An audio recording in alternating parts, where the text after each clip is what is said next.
All right, let's get this party started. If everyone would join me, standing for the Pledge of Allegiance. I pledge allegiance to the flag of the United States of America and to the republic for which it stands, one nation, under God, indivisible, with liberty and justice for all. Before I start, I'm just curious, do they still say that in school? I learned that in elementary school. Some do. It's still a thing? Yeah. No, most do. Or it's over the speaker. In South Dakota, they do. Other states do not. Anyway, tonight's Toastmaster is Andrea Barton. Thank you, Sergeant Arms. Thank you, Madam Toastmaster. Oh, yes, I'm so sorry.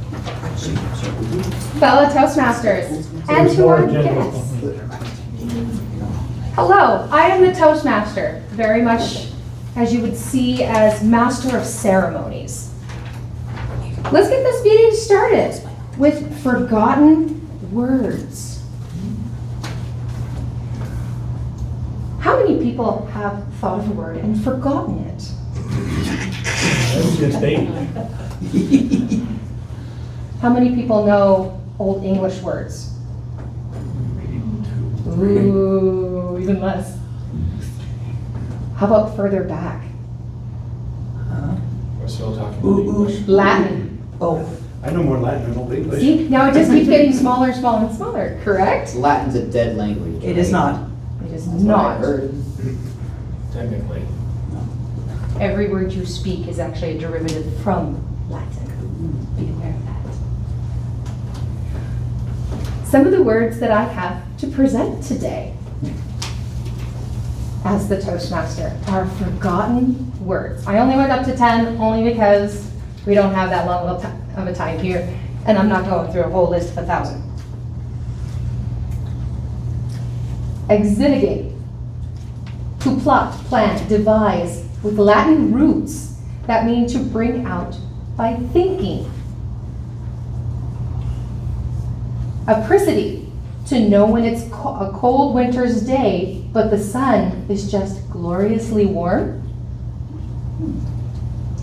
Twaddle. This sounds like garbage that you tweet, doesn't it? But it really means to gossip. Oh, I didn't write that down. Fun ones, right? Gorgonize, from the early 17th century. This lovely word means to have a mesmerizing effect on someone, as in, I was gorgonized by his charisma as he spoke to me. Hence, gorgons. At this time, I would like to go and introduce my grammarian and my evaluation team. Who is my grammarian today?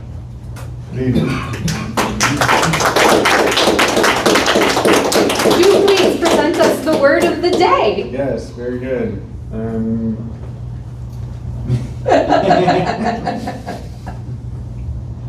As we all know, it's quite warm out. So, sticking with the theme, I went with words that would describe the current temperatures. Things like blazing, boiling, heated, humid, red, scorching, sizzling, sultry, torrid, tropical, warm, white, baking, blistering, boiling, burning, coalescent, close, thought that was interesting, decoalescent, febrile, fevered, feverish, feverous, fiery, flaming, igneous, incandescent, like an oven, on fire, oven-like, en fuego, parching, piping, recalescent, roasting, scalding, searing, smoking, steaming, stuffy, summery, sweltery, thermogenic, tropic, and very warm. And of those, I chose the easiest one to go with. Seemed like it was very appropriate. Sweltering. Sweltering will be the word of the day for tonight's meeting. That's a cool word. Sweltering. So- Seemed fitting.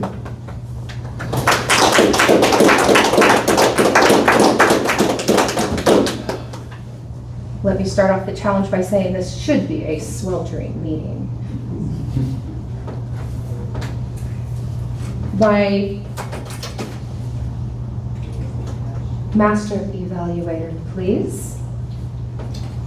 Michael.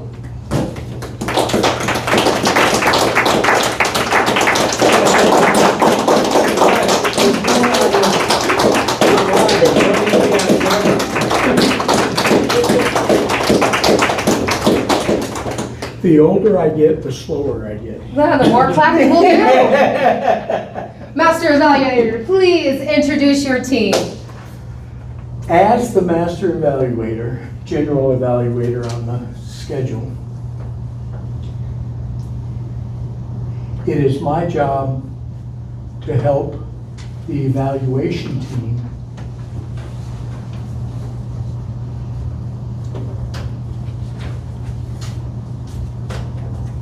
evaluate the speakers. And we have 2 speeches tonight.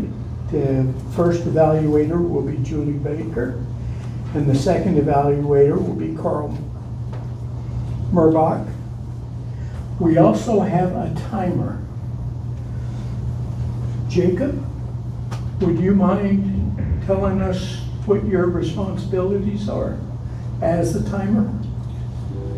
My responsibility is to make sure that everyone is on time with their speeches, to be kept within the allowed time limit. Right, thank you. And we know the grammarian is having a sweltering day. The listening master, Dee? He's gone. Dee's gone. So we don't have a listening master. Brian, you're the awe counter. Yes, sir. And what are you going to be looking for in our speeches? I am going to be looking. Hands, arms, toes, butts, your nose.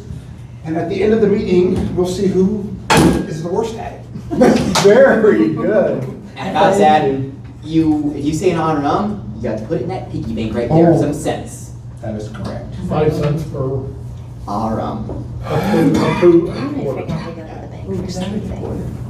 Very, very good. So that is the evaluation team, and like I said, we have 2 speakers. Madam Toastmaster. Thank you.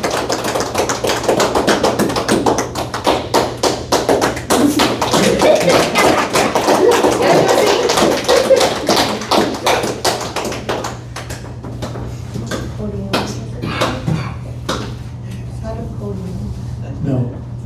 It's a lectern.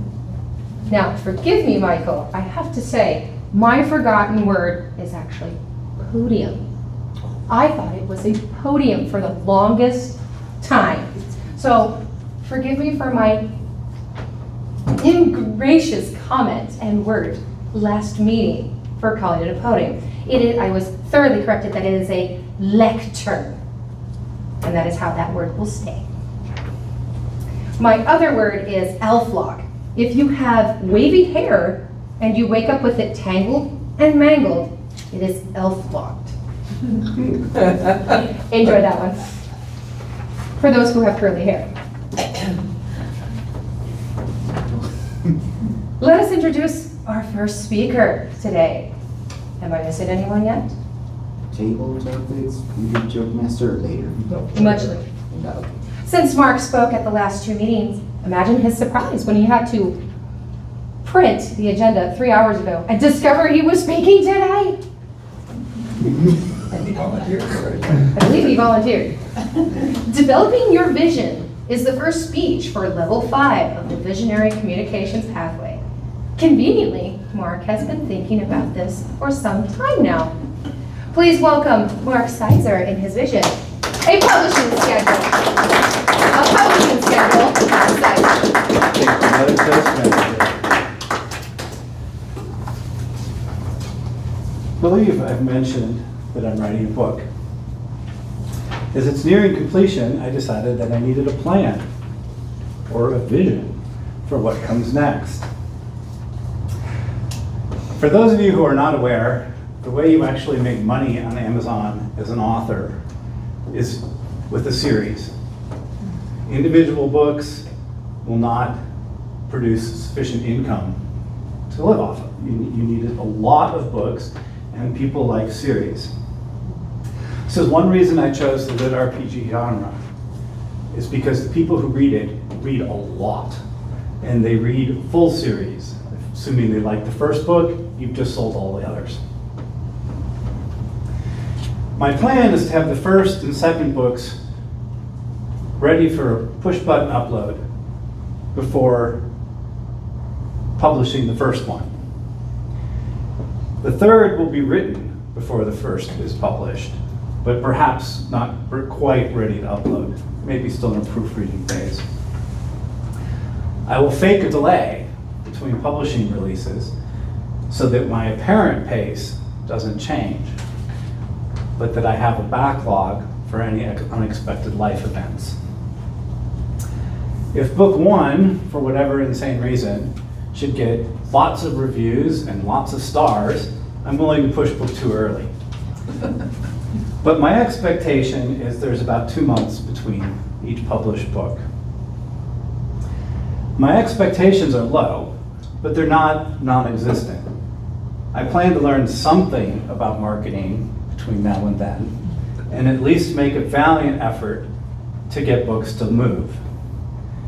If, when book 4 goes out, book 1 has no reviews or bad reviews, and book 2 also has no reviews or bad reviews, book 5 will end the series. I don't like series that just stop. So there will definitely be 5 books in this series, and book 5 will either be a catastrophic end or a continuation. For those of you who don't know the framework of lit RPG, it generally starts when a system arrives, whatever that might be in the book, and everyone gets sort of a HUD that shows you what's going on in the world. This is a monster, that, or this is my strength, that kind of thing. You basically get a gaming screen that drops down over your vision. And when it arrives, there's a greater or lesser apocalypse, depending on the author, as everyone freaks out about this. And it's not usually Earth. It's usually the entire universe that's sucked into this, which means it's taking place in a multiverse. People don't usually think about this, but our solar system, just us, can easily support quintillions of humans. Given current science, we, us, can colonize our galaxy in well under 10 million years. Now, think universe. Trillions of galaxies. Now think multiverse.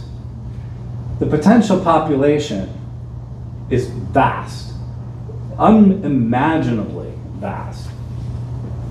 In order for some new universe, let alone poor little Earth, to survive in a situation like that, there have to be some safeguards to keep everyone from just jumping on us and killing us all, or just eating us, or whatever it is they want to do to us. The first series is Pack Rising. It's about getting things going.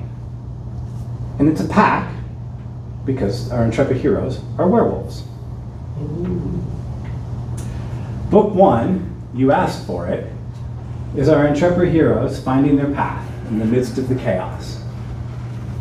The apocalypse happens some undefined time in the summer, and it's going to end with the first snowfall. I know this because I'm the author, I get to decide. Book 2, Foundations, is pulling in other people and consolidating power in an immediate local area, which happens to be a town called Kier in South Dakota, which is really Buffalo. And the names have been changed to protect the innocent, but all the highways are still there.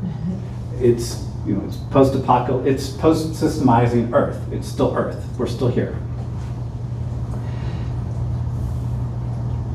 Book 3 is untitled, but it's going out in the world, exploring what's happening outside their little enclave where they spent their first hard winter. without electricity, without gas, because when the system comes, it doesn't do much, just gives you a HUD. But people go crazy. And so infrastructure fails, and you can't just put all that back together again. Once it fails, it's gone. Book 4 is also untitled, but it's book 3 scaling up. Basically, if it's going to end in book 5, book 4 is our intrepid heroes become more or less, the pack becomes US Marines. Think of it that way. Champions of truth, justice, in the American way, saving America from the chaos on Earth. Book 5 has a title, if the series ends, called For Earth. Doomed heroic battles, Earth is completely wiped out because people from the multiverse find poor little us. They've been doing this for millions of years. They've got trillions of people. We're just an ember left in the dust behind them, and that's the end. If all goes well, I'm thinking 3 trilogies, because I get tired of a series around book 10. So 9 books in the first series, and we can just keep dumping our big fish in the small pond heroes into bigger and bigger venues. The same pattern can hold for the next 2 series, as I've already thought of. So there's a potential here of 18 books, and assuming book published every 4 months, that takes me out to the last book being published in late 2034. That is my vision. 3 series, 18 books each, published by 2034. Madam Toastmaster.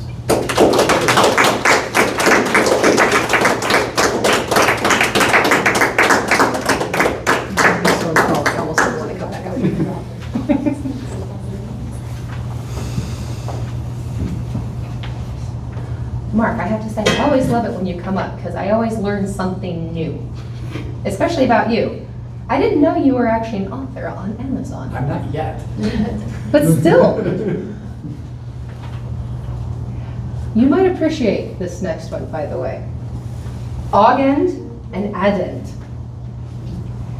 Definition, the first and second quantity in an addition of 2 things.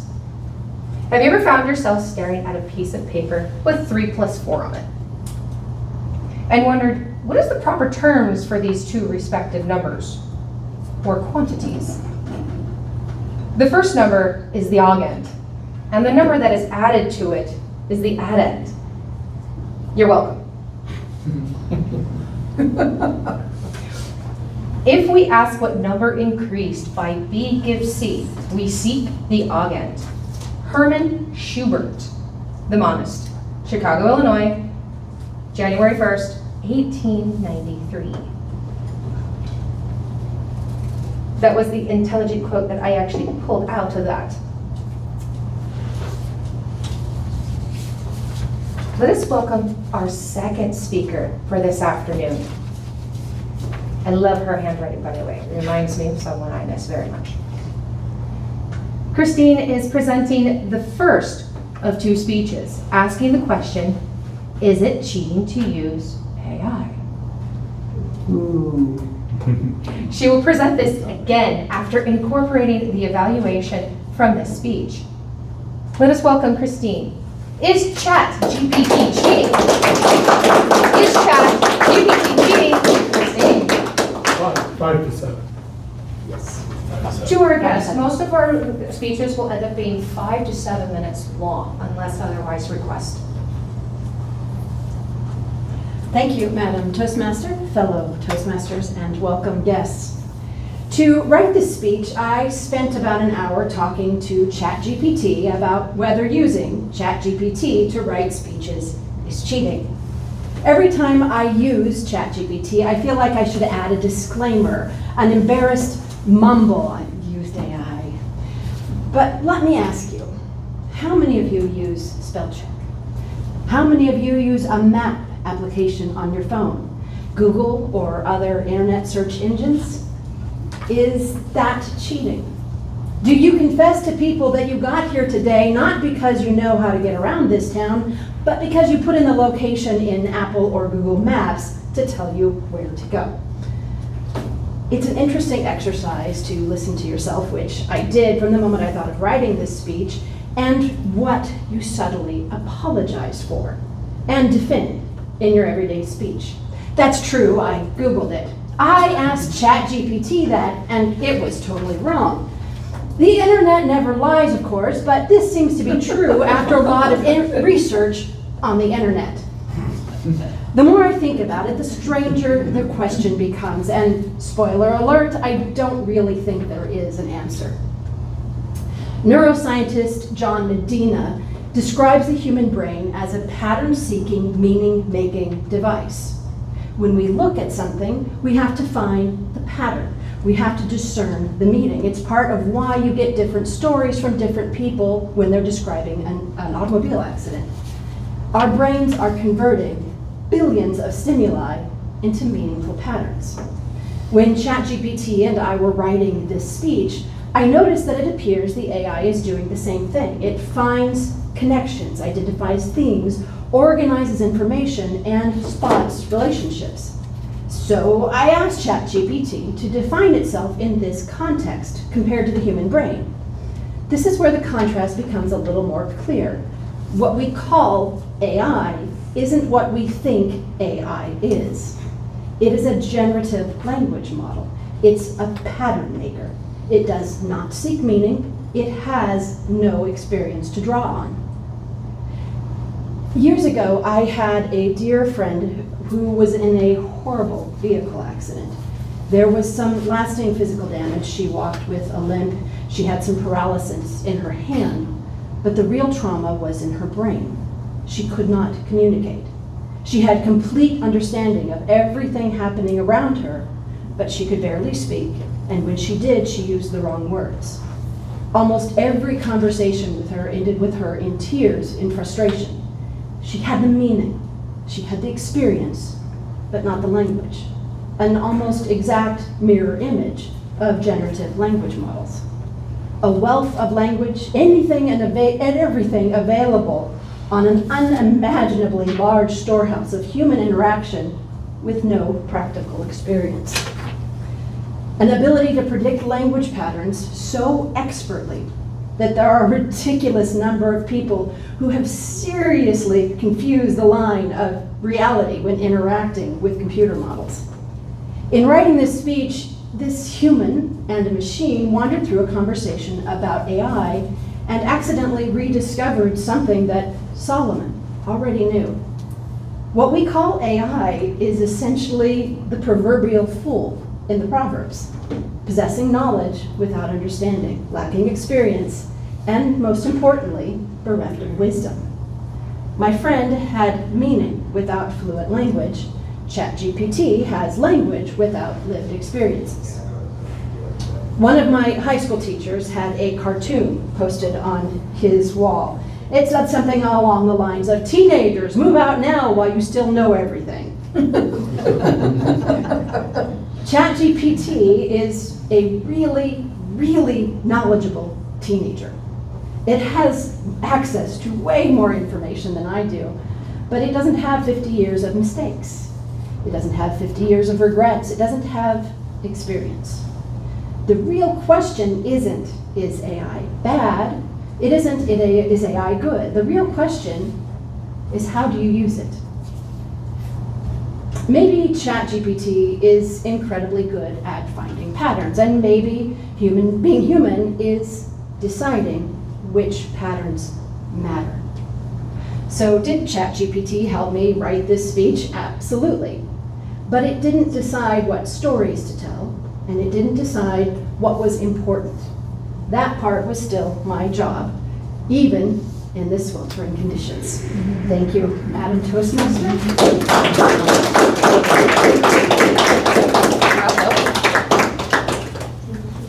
Well, that'll teach me to use AI from here on out.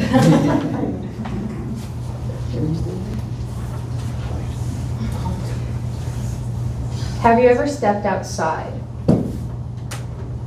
and immediately thought, wow, It smells amazing out here. That earthy, fresh scent after an absolute beautiful, cooling rain. Petrichor, I heard someone whisper. Yes, this is what it's called.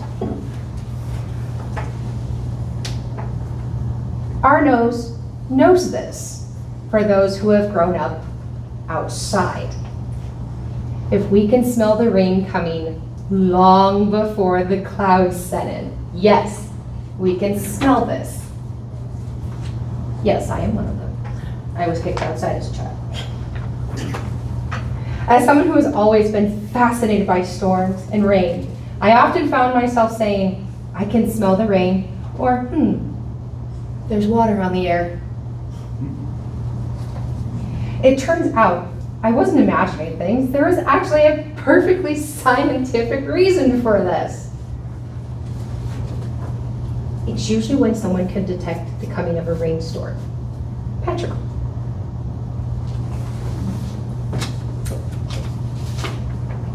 I believe there's our reader joke master right now. May I welcome Mandy.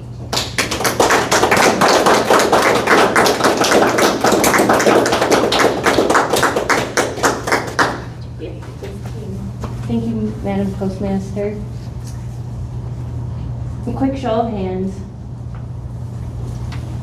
Has anyone known exactly what you wanted to say, but your brain, your mouth, and your voice just wouldn't cooperate? Hey, I'm relieved to know it's not just nerves. When I saw Andrea's theme, I was curious on which direction she was going to go. Was she going to go with forgotten words as a society? Please, thank you, you're welcome, I appreciate you. Or was she going to go with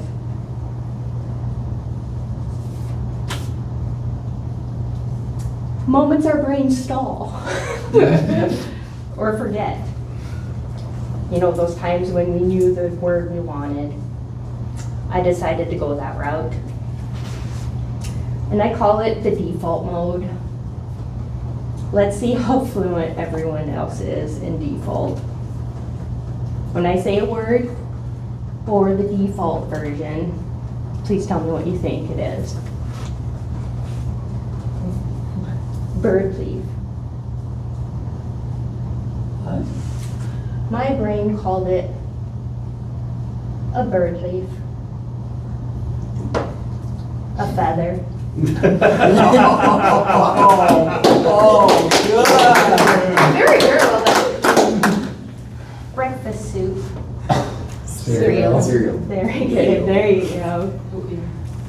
Tree chunk. Bark. Bark. Oh, mulch. Firewood. Wineberries. Grapes. Yay. What else? Hydrated raisins. Oh, and this one would help with the sweltering weather. Air blender. Humid. Fan. Air.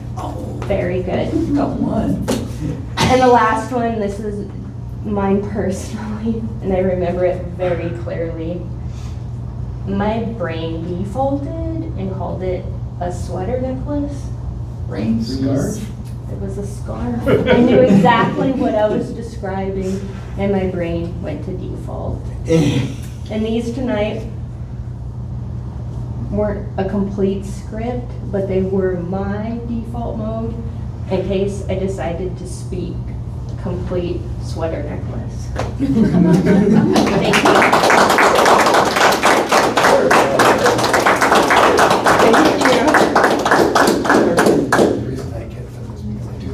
Yeah, okay, you know, I actually had default mode as well. It is the scariest thought, especially in the sweltering heat. Default mode is a thing. There's also another name for petrichor. Geosmin. It is the organic compound that has soil-dwelling bacteria that accumulates oil in the soil and rock, which gives it its scent.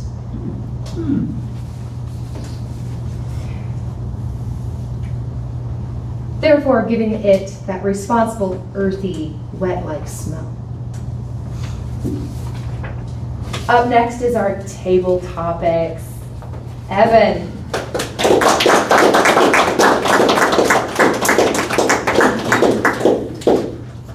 Hello, everyone. For our guests, I am the Table Topics Master. The Table Topics Master picks questions regarding the theme of the meeting. These are unforgotten words, and then he calls upon people to come up and say something regarding the meeting. And I'll explain that in a second, but before I go on to that, I'm going to be sweltering in heat in Arizona at the end of August. A lot worse than here. These are fun questions. I have 4 of them, and they are unforgotten words. We are abnegate, ascend, encomium, and evidence. And we shall begin. Come on up. We know who wants to go first. Come on up. Michael.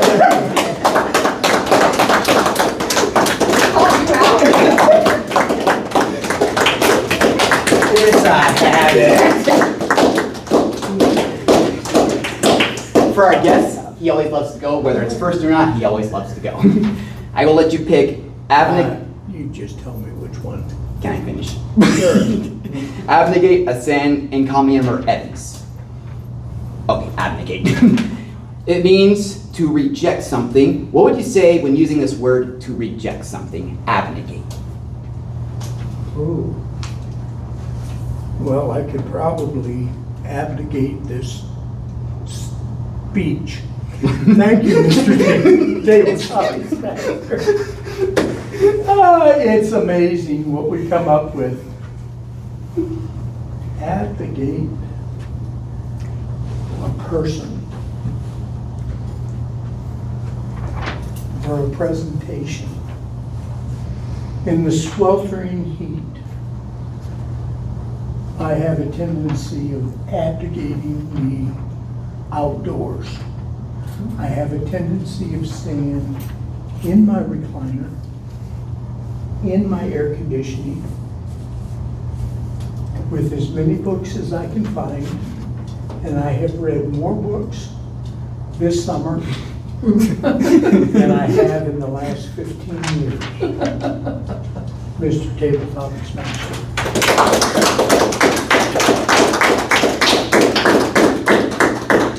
That wasn't even in a minute, and you're banned from Table Topics moving forward. Next up, who would like to go next? Carl. I'm evaluating. Grumpy. I'm Let's get need to get my evaluation. I'll go. Please welcome Jeff.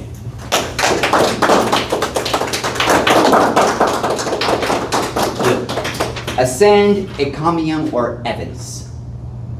I'll do ascend. All right. It means to kindle or light, you know what it means? Kindle or light something up. What would you say or light up when using this word? Thank you.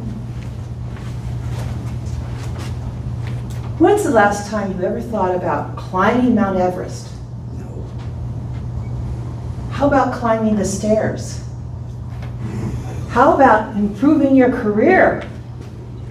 That's ascend. Something that goes beyond what you believe in or can do.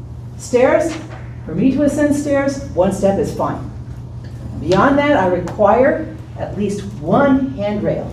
I can't ascend very easily otherwise. As far as Mount Everest, I used to have it on the bucket list, but it requires a lot of oxygen, a lot of youth, and a lot of people carrying everything that I want to carry up on top of it. But as far as a career, I'd like to be able to ascend, which is one of the reasons I took the promotion that I've got. And one of the biggest problems I've got with it is when I get the chance to listen to someone's call and they spend an hour and a half trying to explain to a representative why ChatGPT tells them what to do. And that makes me want to descend back to being with customer representatives, because I can then talk to that person and say, ChatGPT is a tool. Let me explain what reality is. Other than that, maybe you guys can ascend with me. Where it's cool, the sweltering heat will go away, and we'll have a wonderful day.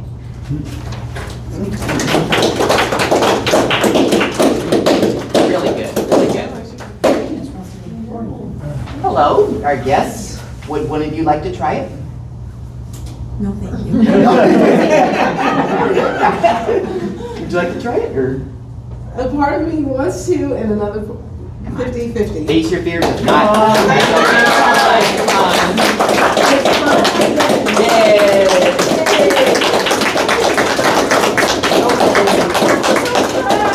Sorry, what's your name again? Amy. Amy, welcome to Toastmasters. Table. Topics Master. Yay. Yes. Encomium or encomium or Evans? Events. Evans, E-V-I-N-C. Oh, wow, okay.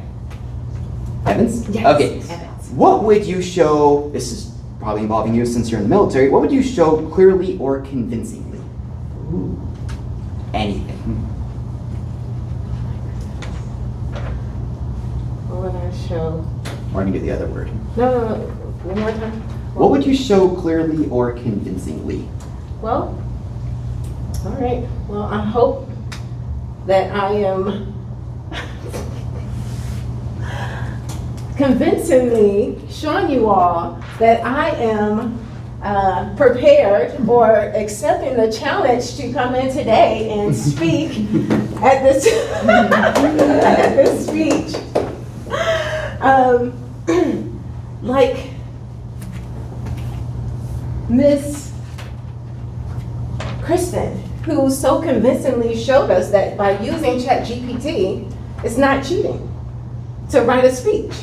I wish that I can convince you all the same thing as well, but I'm gonna end right here because I don't know if I am convincing you all that I am that confident. Thank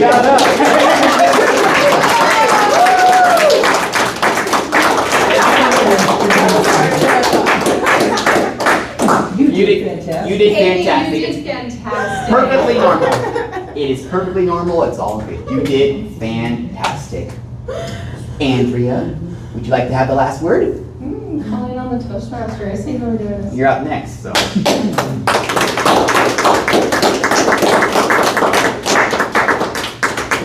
right, the last question, the last word is encomium. That means have a high praise for a person, event, or a thing. What would you high praise?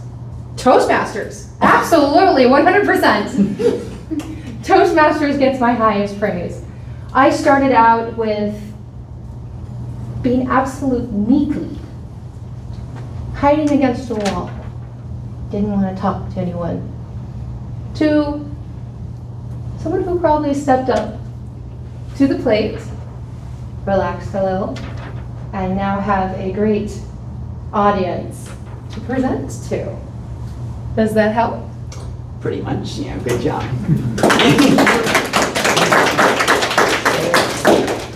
And that concludes my table topic portion. Let's continue the sweltering meeting, Madam Toastmaster.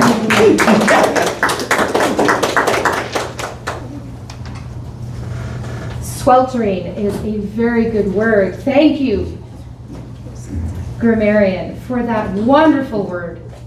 The sweltering heat today is just unbearable. I actually had to go out and put up 2 water play things for my kids. A pool and a splash pad for them. They enjoyed it immensely for about an hour. As far as I know, they might still be taking a nap. I think it's at this portion of the meeting where I relinquish my title right now as Toastmaster and welcome up my general evaluator to finish up the meeting. Welcome, Michael.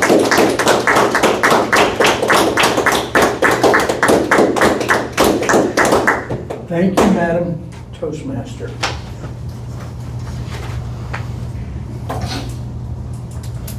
Fellow Toastmasters, friends, and guests.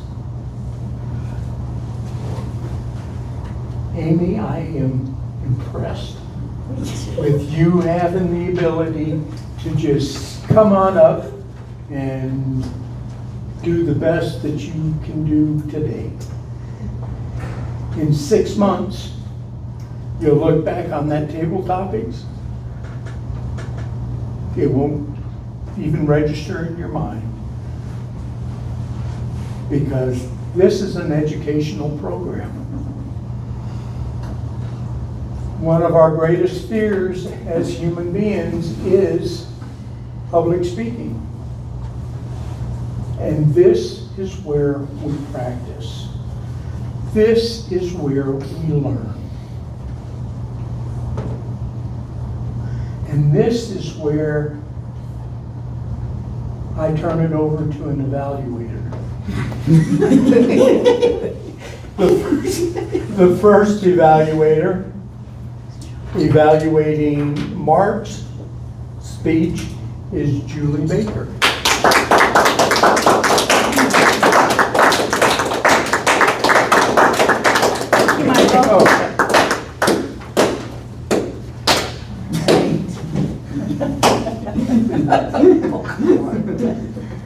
Okay, all right.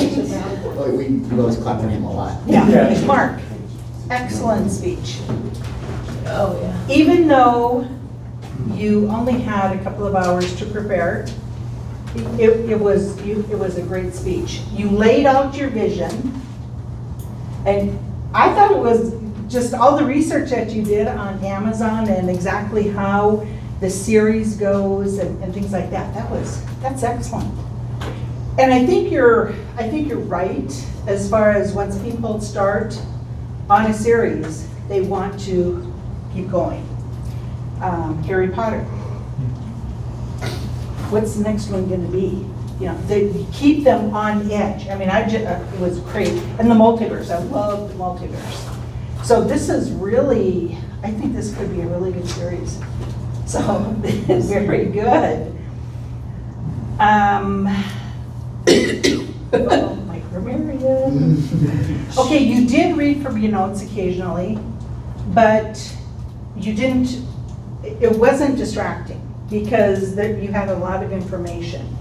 And you did gesture a little bit, but it might have been nicer to maybe, not nicer, but better to come around from the lectern and maybe talk about the series that way, because I know it's up here. Everything is up here. And it's probably, yeah, trying to get it into, into place and everything. That would be, I think that's very difficult because you've got all this stuff, all these words up here and just trying to get it together. TPT would work really well with that, but I thought it was great. So the only thing that I can suggest is just stepping away from the lectern. Even putting it off here, so that way you have your audience's attention, which you did anyway, but then you can tell them exactly what it is how you're going to proceed. So thank you very much. I do appreciate it. I tried that last time, but it's up to me anyway. I told you to move around many times. Each Christine Haas is being evaluated by Carl Murbach. Carl?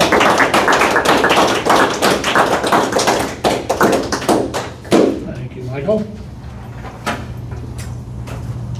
For our guests, Christine was presenting a speech called Evaluation and Feedback.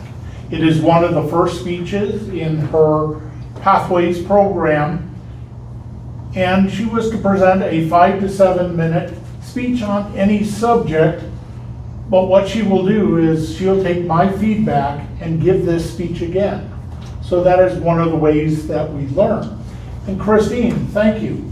You chose a great topic that would have fit any audience. It was a great informational speech that worked very well for this group. One of the things you asked me to watch a little bit was your organization. You did have a good opening a great body with great facts and put those in there, and then you concluded it with a challenge. So you did give us the organization to that. You had wonderful eye contact. I love your eye contact. You spoke to everybody in the room, which was very good. Also, your voice projected well for the audience. Your pace was good, but a couple of things that I would challenge you to work on that I saw. You were a little quick. Use some pauses. You had a perfect effect with your notes. All you had to do was just pause a little bit with your notes, and I think that would have gotten some of your points across, especially when you gave us a good point or a quote. So work on just slowing down a little bit before that next one. It flowed very well into there, but I think you would have put that into a little more. Your notes, they weren't really, you did a good job of when it fell, you did a good job of picking it up and continue to make eye contact when you did that. So it really didn't impact there a little bit. The other thing I would do, you started off your presentation by thanking the audience and the guests and the Toastmasters. I like to see you come up and bring in that audience with a quote or something humorous from ChatGPT to bring us in, get us into us, and then as you transition into your body, then sit back and thank the audience. Again, work on those pauses just a little bit between there, a little bit different opening, just maybe a little bit something different with the notes. I would maybe recommend just put them on the 2 pages. You know the subject except for the quotes and that. That way you're not fumbling with your notes. Otherwise, a fun speech. I look forward to hearing this again.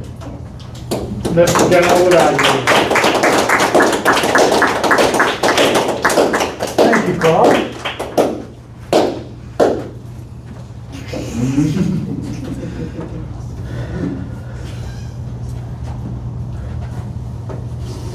Now we'll get the timer's report. See if we all got in time. I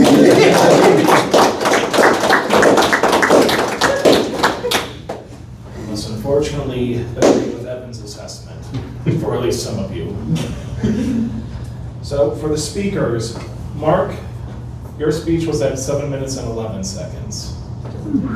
Not too long, just a little bit overboard. But trying to convey the ideas of what you're going through, it's kind of hard to try to contract all that within a 7-minute time span. Christine, I clocked you at 5 minutes and 13 seconds. And it was surprisingly informative for the short amount of time that it was composed of. And it was a very engaging conversation, especially for one such as I who have used AI systems in the past. And to our evaluators, Julie, your evaluation was 2 minutes and 15 seconds. For Carl, yours was at 3 minutes and 12 seconds. Now on to the table topics. Michael, for the interesting start, it accumulated at 57 seconds. That was close. And Debbie, yours was 1 minute and 30 seconds. The only one that had ever surpassed even a minute. Just had to make that point. And Amy, I clocked yours at 42 seconds. It's a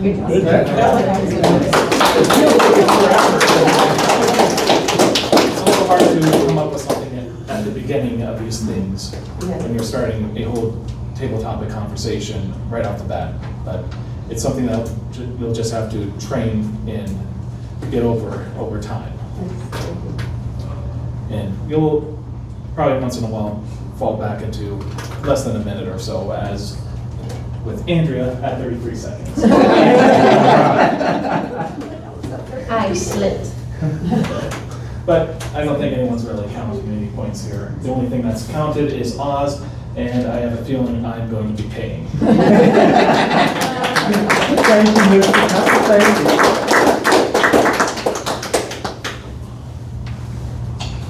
Next up is our grammarian. Matt. There you go.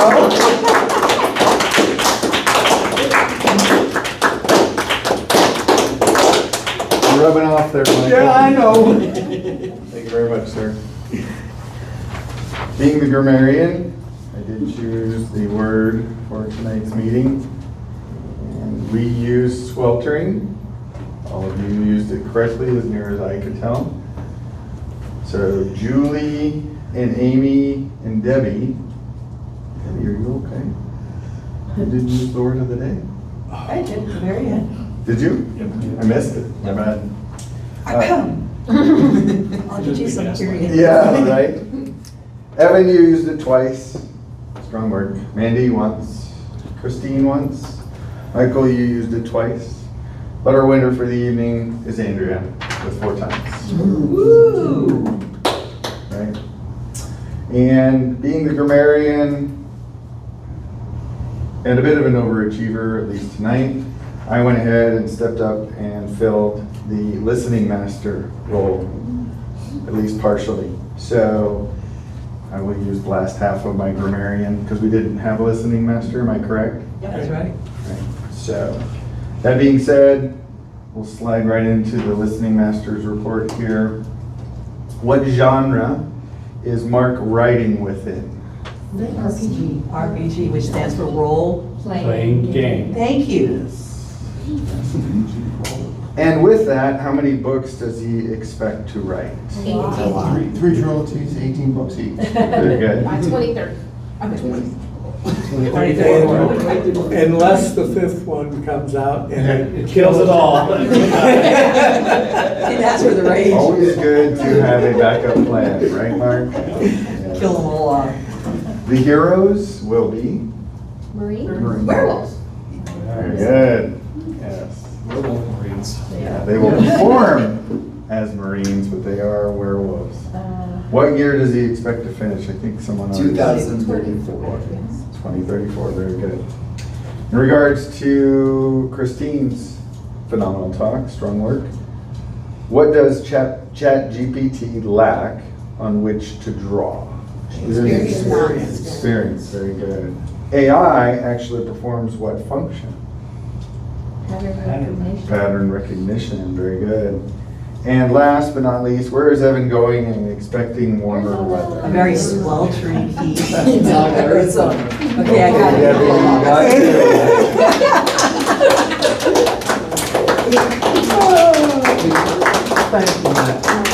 Let's give him a harder applause for taking on 2.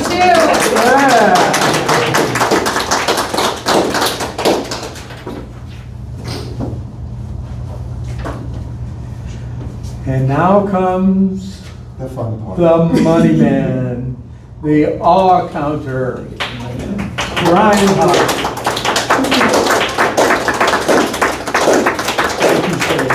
And evaluate. This is the favorite part of the program for me.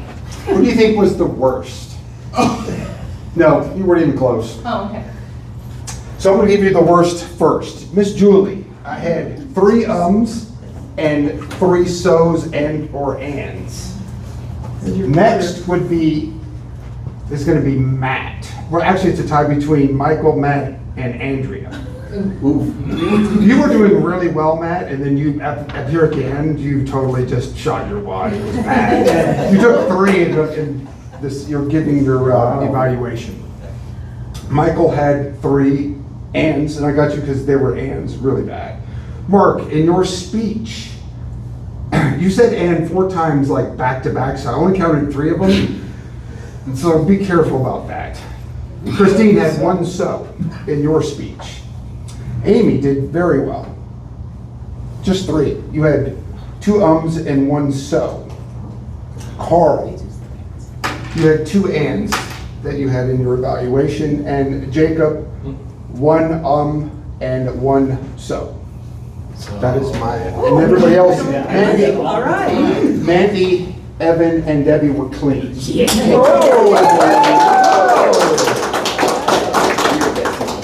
Well, that was a sweltering offer. Okay, before I turn the meeting over to our president, I would like comments from our guests. What did you think of the meeting? That's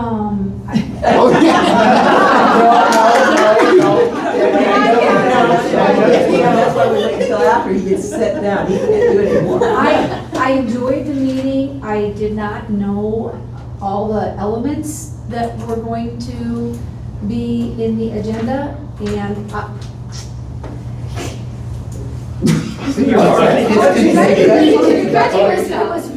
it was very entertaining in a short amount of time.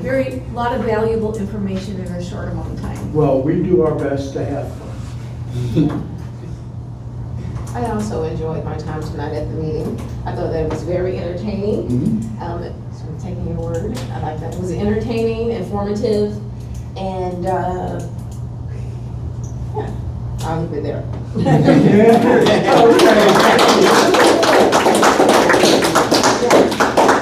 And now it's time for the business meeting, and our esteemed president on this sweltering day, Evan Nestori.